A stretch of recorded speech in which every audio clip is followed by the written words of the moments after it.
So today's video, thought I'd film it outside the office, and today's video is outside Bunnings.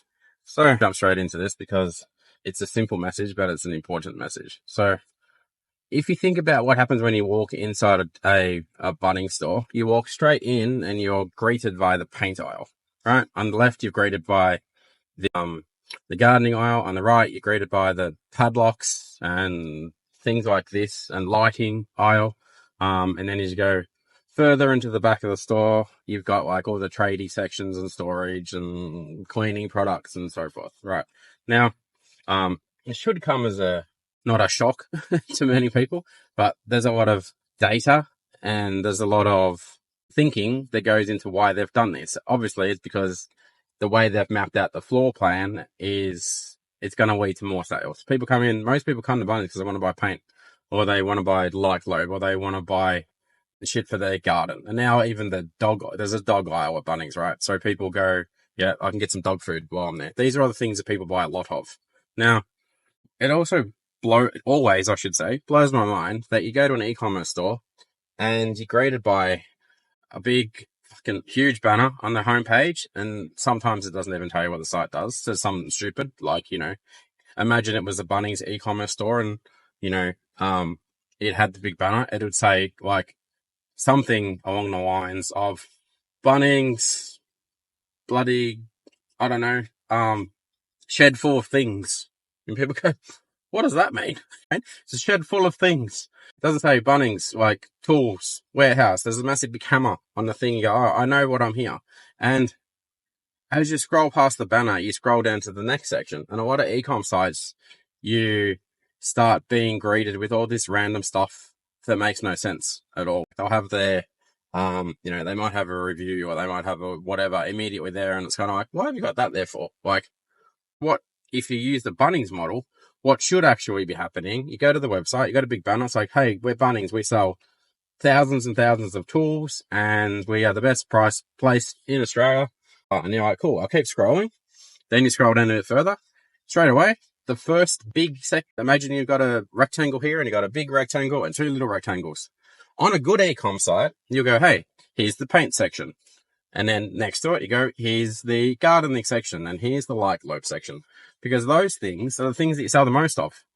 Common sense, right? And then you go down further, and then you may see like 8 boxes. Hey, here's our 8 other most popular categories, right? So people go, cool, I know I'm here. I know what I need to buy, and it's pretty easy to navigate through that section. And I just got to click this button and I'm there. If I'm still uncertain of what I need to do after that, I'll keep scrolling and like, hey, here's our best sellers. Here's our newly added products. Here's our, trending products. Here's the featured products. Here's the whatever, right? But just, amazes me how many people kind of get this wrong.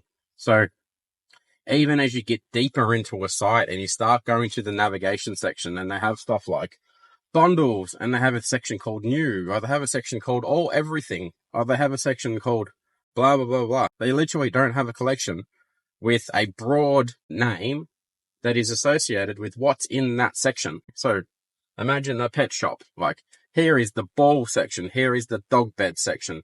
Here is the ball section. Here is the whatever other section, right?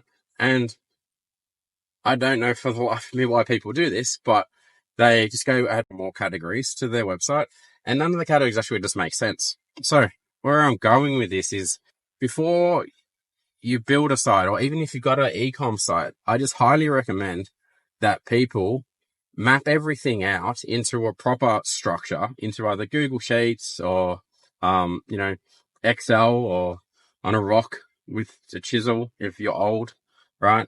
And you just go, here is the main collection, and here is the secondary collection, because Shopify doesn't really go any further than third collections very nicely. But map it out. So you go, here is my top 10. Start there. Top 10 collections.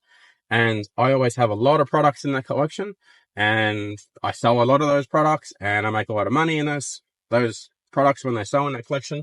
It's easy to navigate, and it just makes sense, right?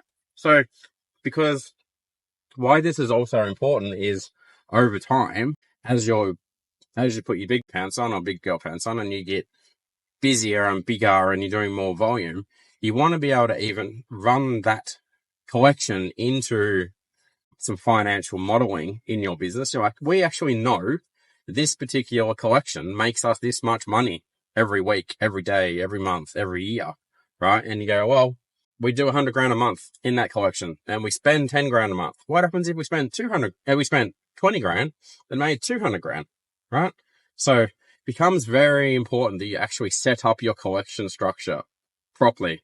So, and for the love of God, please don't make stupid sections like the red handle section, the red hammer section, and the green wheelbarrow section, and the blah, blah, blah, blah, blah. If you've got a hardware store, you just set it up. Here's the wheelbarrow section.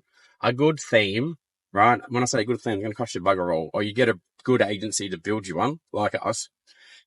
And the filters take care of the filtering in that section, right? So you go to the hammer section and you're like, I'm looking for a green hammer that is, I don't know, 5 kilos and it hits nails and it's got some artificial intelligence in this hammer, so it does the hitting for me. And you go tick, tick, tick, tick, tick. This is the 3 that you can buy. Much like you go to Bunnings, inside Bunnings, greatest shop ever, aisle, and they've already done this, but you guys don't really, a lot of people don't think about this. You go to the aisle and they're sorted, miraculously, they're sorted into the type of product they are. And then if you get stuck, you go to Kevin, who works in the hammer aisle, and you're like, Kevin, I've tried my best, mate, but I'm looking for a king chrome hammer. It needs to be this much, needs to be black, needs to have a reverse feature, needs to have whatever else, you know. And I go, tick, tick, tick, this is it. It's right here. You know what I mean? So you don't need to get all crazy with like, you know, 400 different types of hammer section. You just do one and you use filters to fix that problem. And again, just trying to bring this all back to our point is if you can't do that, your customers are never going to be able to do that properly. So when it comes to things like conversion rate optimization, it's one of the biggest conversion rate killers because people can't find what they want to find on your site. People can find whatever the hell they want when they go to Bunnings because they go to the aisle and there's millions of products in whatever, thousands of products in an aisle. And let's think of Bunnings as a Shopify store. The person has curated the product to be at the start of the aisle, at your eye height, with some signs, with some other blah, blah, blah. And you go, I found it easy. Your site needs to do the same thing, right? And it's so easy to do, right? Even an example, go check out how Bunnings do it.